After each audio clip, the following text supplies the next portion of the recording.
소비자 경제 컨슈머 저널리스트 권지영 기자와 함께하는 나는 소비자다 시간입니다. 기자님 나오셨어요. 안녕하세요. 네, 안녕하세요. 자, 오늘 어떤 이야기 할까요? 네, 저희가 지난 시간에 결혼정보업체의 비싼 가입비, 과연 그만한 값어치를 하느냐라는 내용의 방송을 했었죠. 맞아요. 네, 주변에 네. 필요한 분들 저한테 문의 많이 하셨습니다. 그럼 나 그래요? 하면 안 되냐. 이것마저도 내가 안 하면 어떻게 하냐라는 네. 그런 항의 아닌 항의를 들었었는데요. 네, 주요한 쟁점이 사실 매칭 숫자만 떼워서 환불 규정을 피해가는 수준으로 해서 그렇죠. 예, 이렇게 불만을 제기하는 소비자들이 많았다 이런 말씀을 드렸었는데 한국소비자원이 바로 어제입니다. 국내 최대 결혼정보 서비스 업체인 가연, 듀오, 바로연 이용성인 300명을 대상으로 진행한 온라인 설문조사 결과를 발표했어요. 네. 그런데 업체의 그 서비스 품질, 상품, 호감도를 평가한 종합 만족도가 5점 만점에 평균 3.33점 정도가 나왔는데요. 네.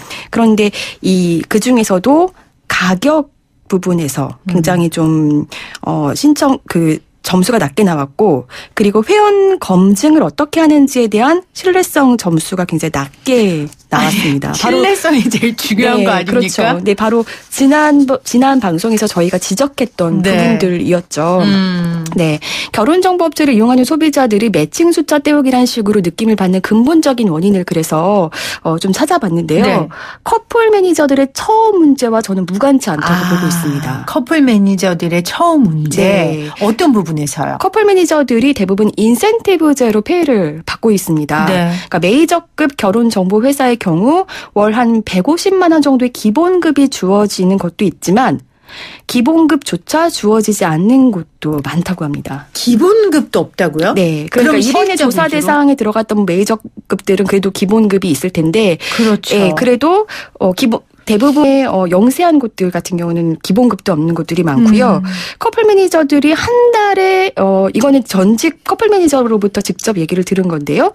그러니까 한 달에 방문을 5명 이상 이끌어내면 기본급 100만 원을 준다고 했는데 사실 생각처럼 그게 쉽지 않잖아요. 쉽지 않죠. 그래서 한 달 내도록 출근을 해도 수입을 하나도 못 올린 경우도 있을 정도로 열악한 구조라고 말을 했습니다. 네. 그러다 보니까 일단은 가입자 유치를 위해서 하루 한 100통에서 150통 정도씩 무작위로 전화를 걸어서 가입자 유치를 해야 하는 경우가 많다. 이런 얘기를 들어볼 수 있었습니다. 진짜 커플 매니저들도 고생 많이 하시는군요. 그러니까 한쪽 리스트만 갖고 있으면 안 되는 거잖아요. 네. 남자 여자 리스트를 그렇죠. 다 갖고 그분들 중에 또 섞어서 매칭해야 되고 네. 쉽지 않은데 우리나라의 결혼정보업체 숫자가 어느 정도입니까? 소비자원이 조사한 결혼정보업체는 일단 메이저급들인 거고 대표자를 포함해서 한두 명 정도로 구성된 곳들이 수두룩한데요. 그 숫자를 보면 2018년 9월 기준으로 국내 결혼중개업은 772곳, 그리고 국제중개결혼업은 377곳이 등록이 돼 있습니다. 네. 그러니까 작년 말 기준으로 해서는 국내는 815곳, 국제는 362곳이었으니까 현재 국내 결혼중개업은 소폭 줄었고 그리고 국제 결혼중개업은 소폭 늘어나는 거라고 볼 수 있겠죠. 네, 굉장히 많군요. 네, 그런데 문제는요. 국제 결혼중개업보다 국내 결혼중개업이 진입 장벽이 굉장히 낮습니다. 아, 그래요? 네. 일단은 국내든 국제든 피해가 발생할 경우를 대비해서 보험보증을 가입하도록 되어 있는데요. 금액이 한 달에 한 6만여만 원 정도밖에 안 되더라고요. 그런데 그 국제 결혼 중개업의 경우는 자본금이 1억이 필요해요. 그런데 네. 국내 결혼 중개업은 자본금이 없어도 시작을 할 수 있습니다. 아, 그래요? 네. 게다가 그 실태 조사도요. 현재는 국제 결혼 중개업에 대해서만 시행이 되고 있습니다. 그래서 여가부에서는 2020년 정도 기준으로 이제 처음으로 실시가 될 거라고 하는데요. 관계자의 말 들어보시죠. 국내는 지금 현재 실태 조사를 2020년에 이제 원래 법이 개정돼가지고요. 2020년부터 국내 사례를 처음 실태 조사를 할 예정이에요. 아, 네. 그래서 지금 국내 결혼 중개업은 현재 공시 자료에 올라가 있는 현황 정도가 답니다. 네.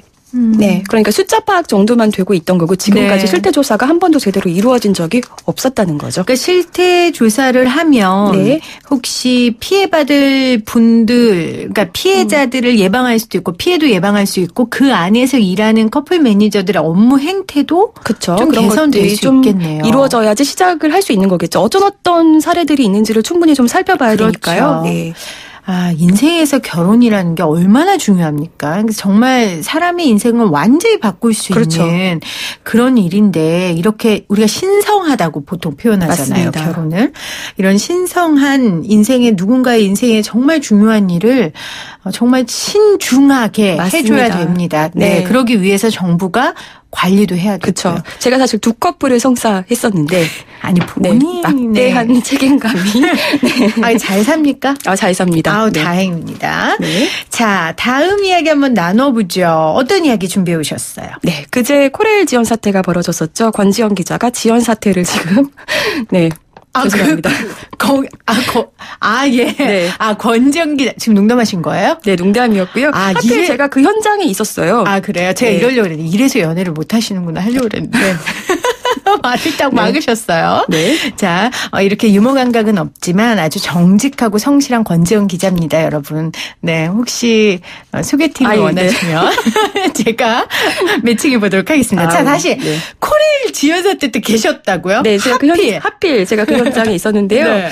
코레일이 그 고속철 단전 사고 여파로 인해서 열차 시간이 줄줄이 지연이 됐잖아요. 그래서 승객들이 밤새 고생 많이 하셨더라고요. 네, 큰 불편을 겪고 대중교통에 끊겨서 택시로 집에까지 귀가하신 분도 있고 그랬는데 좀 무성의한 사후 대응이 있었다. 네. 이런 문제를 좀 짚어보고자 합니다. 자, 네. 처음 일단 사건 개요를 좀 설명해 주세요. 열차 지연 사고는 충북 오송역에서 오후 5시경에 발생을 했습니다. 그러니까 코레일에 따르면 20일 오후 5시에 승객 700여 명을 태우고 경남 진주역으로 출발해 서울로 향하던 KTX 열차가 전기 공급이 끊겨서 충북 오송역 근처에서 멈춰 선 건데요. 네. 이 단전된 차선은 2시간여 만인 오후 6시 50분께 열차 운행이 재개가 됐습니다. 하지만 이후로 그 상하행선 열차 한 27대가 줄줄이 지연된 거죠. 네, 그래서 운행에 차질을 빚으면서 승객들의 불편이 매우 커진 건데 네. 일단은 현장에서도 열차를 길게는 서너 시간씩, 짧게는 한두 시간씩 기다리면서 분통을 터뜨리는 이제 승객들을 쉽게 볼 수 있었습니다.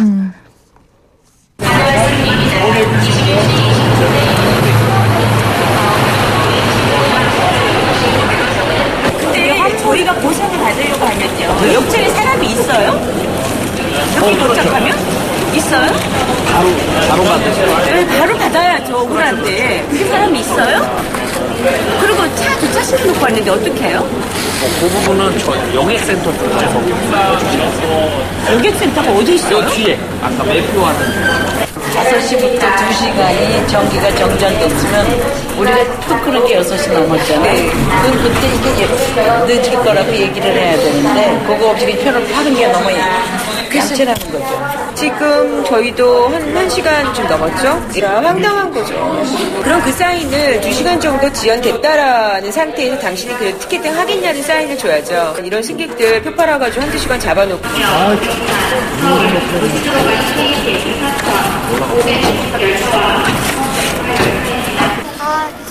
네. 지금 이거 현장에서 취재해 오신 거예요, 본인이? 하필 제가 이때 열차를 또. 이거를 어떻게 코레일 측에서는 참. 그랬겠네요. 거기에 하필 권지연 기자가 이렇게 우리는 참 고마운데 생생하게 취재를 해오셔서 승객들 많이 힘들었을 것 같아요. 이것만 들어봐도. 그러니까 이분들 같은 경우는 모바일로 예매를 할 때 이미 이제 1시간 이상 이제 지연되고 있는 상황이었으니까 그 상황을 좀 제대로 알려만 고지가 돼 있다면 다른 교통수단을 이용했을 텐데 그냥 대충 지연된다 20분 정도 지연된다 이렇게 하니까 그 정도는 기다릴 수 있겠다 싶어서 이제 표를 구매한 거죠. 그런데 이제 1시간 넘어가고 2시간 기다려야 되니까 굉장히 이제 분통을 터뜨린 거죠. 보상은 해주죠? 네, 보상은 해주는데요. 사실 이것도 또 제외된 분들이 있습니다. 계속 얘기를 해드릴 텐데요. 코레일은 그 도착 시간을 기준으로 해서 지연 시간을 계산합니다. 그래서 지연 시간이 20분 이상일 경우는 표값의 12.5%, 40분 이상일 경우는 25%, 그리고 1시간 이상일 경우는 50%를 환불해주고요. 그리고 지연 할인증의 경우는 현금 배상 기준으로 2배를 가산한 금액을 배상한다고 명시했습니다. 네. 그리고 그 열차 안에서도 계속 방송이 나왔고요. 그런데 일부는 미리 고지했고 이를 알고 표를 구입했다면서 보상에서 제외했습니다. 들어보시죠. 지연된 열차랑 언제 들어올지 모르거든요. 그럼 전 28분 차죠. 28분부터 똑같은 상황이에요. 똑같은 상황. 네, 지금 선로 자체가 막혀 있어서요. 언제 들어올지는 아예 몰라요. 네, 내일딱 드릴 수는 있는데 26,300원이고요. 지연된 거 제가 말씀드려서 나중에 보상을 못 받으세요. 몇 분 정도인지는 모른다는데 네, 그건 확실히 말씀드려요. 왜냐면 동대구에서 지금 경산 가는 10시 10분 차를 끊으려고 하거든요. 네, 그거 이 차 언제 들어올지 몰라서 일단 이걸 드릴 테니까요, 어머님. 올라가셔서 동대구 가는 거 아무거나 빠른 거 타실래요? 오는 거를? 네, 26,300원이고요. 잠시만요. 현금영수 좀 필요하세요? 아니요. 2,700원 드릴게요. 네. 코레일 측은 소비자 분쟁 해결 기준에 따라서 승차권을 발행하기 전에 여객이 그 미리 지연이 된다라는 사실을 이제 고지했으므로 이에 대한 배상은 없다라고 이렇게 얘기를 하는 거예요. 실제로 소비자 분쟁 해결 기준에도 또 그런 것들이 명시되어 있긴 하더라고요. 네. 하지만 그러면 도대체 지연에 대한 보상 규정이 왜 필요한지를 좀 따져 물을 수 있겠죠. 네. 왜냐하면 이렇게 줄 때에도 몇 분 지연됩니다. 뭐 이렇게 얘기를 해주는 게 아니라 하염없이 기다려야 되는 거잖아요. 네, 네. 그래서 이제 보상 없음이 찍힌 표를 구입한 승객들은 언제 올지도 모르는 열차를 계속 기다렸고요. 그렇네요. 그리고 일단 열차에 서서도 그 중간 통로들이 있잖아요. 네. 거기도 이제 승객들이 빼곡하게 들어찼거든요. 아유, 얼마나 힘들었을까. 그러니까 결국은 그렇게 기다려서 제값 다 내고 서서 간 거죠. 그렇네요. 네. 그러니까 분통을 터뜨릴 만한 거죠. 네. 그래서 소비자 단체들도 이 지연되는 시간도 명확히 제시해주지 않으면서 지연됨을 고지했다고 이렇게 보상을 해주지 않는 것은 문제의 소지가 있다고 이렇게 판단들을 해주는 것들이 많았고요. 또 코레일 측이 승객에게 지연됨을 고지하고 표를 팔았더라도 분쟁 해결 기준에 따르면 당사자 간의 계약이나 약관이 어느 일방에게 유리하거나 네. 불리한 조항이 있으면 무효로 판정될 수가 있거든요. 그러니까 충분히 다툼의 여지가 있다는 거죠. 그렇네요. 네. 제가 이거 보니까요. 문득 생각난 기억이 있어요. 네. 제가 여름에 제주도 갔는데 네. 사람들이 너무 많아가지고 비행기가 막 복잡했는지 어쨌건 지연이 됐어요. 네. 그래서 마지막 비행기를 타고 지연된 비행기를 타고 도착을 했는데 리무진 버스가 끊긴 거예요. 그래서 택시를 타고 들어갔어요. 네. 그 택시비가 어마어마하게 나왔거든요. 네. 근데 이거 보상 받을 수 있나요? 저는 당연히 못 받을 줄 알고 아무 생각 없이 있었는데 이거 보니까 이번에 그래도 코레일 측에서 택시비는 보상해주겠다고 했습니다. 네.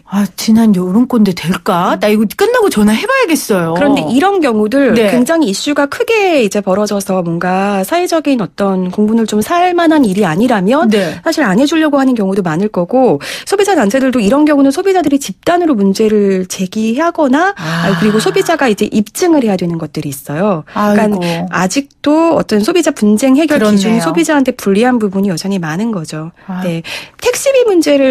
택시비 문제뿐만이 아니라 이제 그 주차비 문제를 제기하신 분도 있었어요. 네네. 그런데 이런 경우 같은 경우도 소비자가 좀 입증을 해야 되고요. 제가 이제 직접 문의를 했을 때는 주차비 같은 경우는 아직까지 뭐 제대로 된 뭐 이렇게 해주겠다는 말이 없기 때문에 접수는 해줄 수 있다. 또 이렇게 얘기를 했고요. 네. 사실 KTX 타는 분들 많거든요. 네. 이 KTX 때문에 일일 생활권이 전국이 돼서 그렇죠. 먼 곳에서 출퇴근하시는 분들도 많고요. 그래서 이 네. 지연되는 게 굉장히 큰 영향이에요. 맞습니다. 단순히 뭐 몇 분, 한 시간이 아니라 네. 삶에 있어서 굉장히 큰 문제가 되거든요. 네. 코레일 열차 지연이 꽤 많아요. 네, 한 해 평균 1000시간 정도라고 보시면 됩니다. 1000시간. 그러니까 지난달 열린 국정감사에서 국회 국토교통위원회 소속 박홍근 더불어민주당 의원이 코레일로부터 제출받은 열차 지연 시간 발생 현황 자료를 입수했는데요.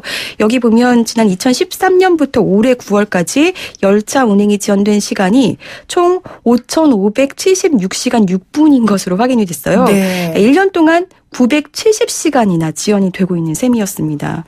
발생 사유를 보면 승하차 지체로 인한 지연이 1,469건으로 가장 많았고요. 차량 고장 때문에 지연이 발생한 건이 1,330건, 네. 그리고 다른 열차를 먼저 보내느라고 이렇게 운행 정리를 하느라고 지연된 건이 1,261건, 그리고 선로 유지보수 작업에 따른 서행 운전이 892건, 그리고 운전 장애, 뭐 기타 장애 이런 것들이 711건 이런 식으로 나타났고요. 그런데 사실 생각해 보시면 버스를 타도 될 것을. 그렇죠. 네. 시간을 아껴보겠다고. 맞아요. 네, 그리고 바빠서 뭐 여러 가지 이유로 더 비싼 값을 주고 타는 게 보통 열차가 KTX잖아요. 그렇죠. 그러면 좀 시간의 어떤 정확성, 특히 안전 이런 문제들은 좀 기본 중에 기본이 아닌가 싶습니다. 네. 오늘 소비자경제 컨슈머 저널리스트 권재현 기자와 함께 나는 소비자다 함께 했습니다. 기자님 고맙습니다. 네, 감사합니다.